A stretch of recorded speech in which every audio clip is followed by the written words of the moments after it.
Première chose, merci à tous d'être venus aussi nombreux pour cette 3e édition de Traveler on Stage à Bordeaux.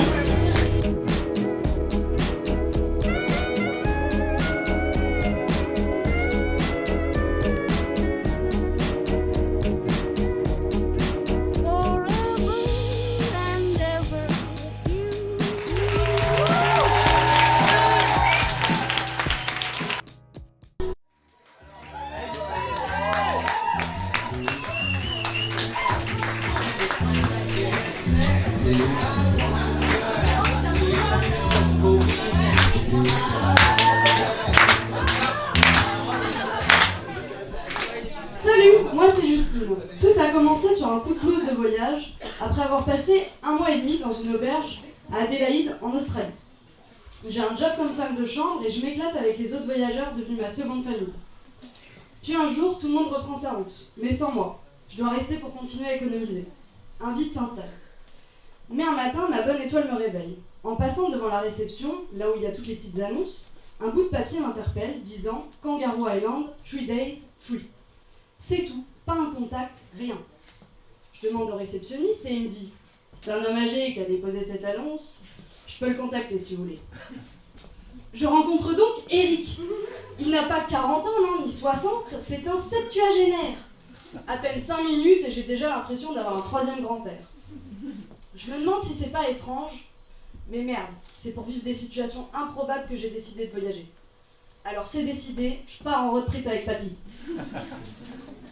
Les préparatifs du voyage sont démesurés. On passe chez le meilleur boucher d'Australie pour remplir la glacière, grosse comme une malle.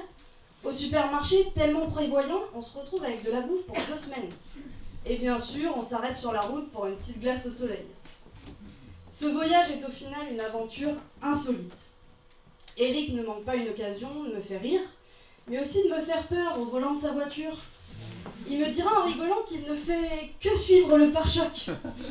70 balais, quoi. Mais bon, impressionnée par sa force et son sourire, je lui suis vraiment reconnaissante. Et voilà. Je découvre mon nouveau schéma. Au retour à Adélaïde, il m'interdit de retourner dans l'auberge miteuse où j'étais et me dépose dans une auberge bien plus sympa. Je dors enfin sur un vrai matelas et cette fois, pas de rats qui courent dans les rues. Merci Eric. Mais loin de ton...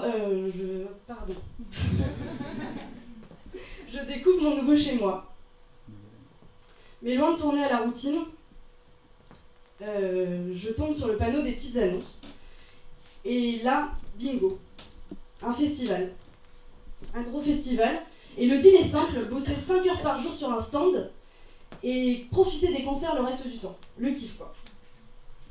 On vend tout à base de maïs, donc nachos, popcorn, beignets. L'équipe est super sympa et je passe 4 jours de folie. Je rencontre aussi Aiden, l'agriculteur qui produit tout le maïs. Et il me propose de venir bosser dans sa ferme. Cette fois, pas de bout de papier, mais l'occasion tombe à pic, puisque je rêve de bosser dans une ferme, avant la fin de mon voyage. Alors 1 semaine plus tard, me voilà reine de l'organic farm d'Aiden. Concombre, maïs, tomates et quelques plants de marijuana qu'il fait pousser en toute légalité sur son terrain.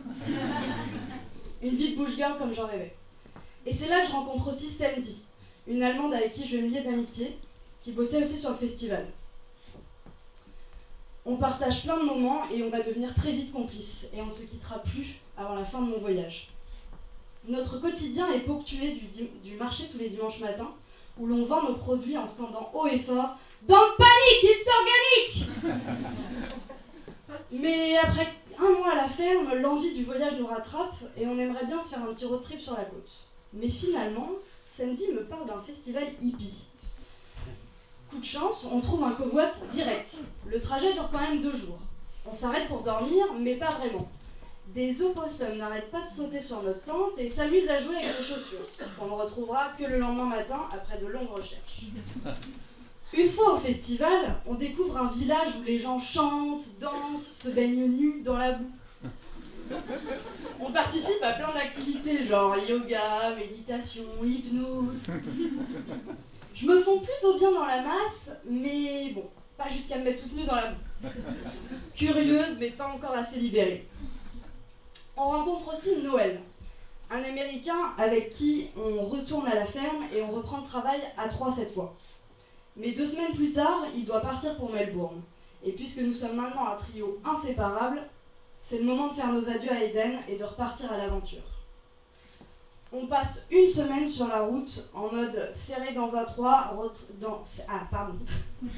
serré à 3 dans un van en mode road trip. Et Melbourne voit arriver 3 jeunes. Quand on arrive en ville. Non. Bref, vous le croirez ou pas, mais après 1 semaine de galère, Tony, Australien, 40 ans, motard, propose de nous louer une chambre dans sa petite maison. Et la maison de Tony est un musée à elle seule.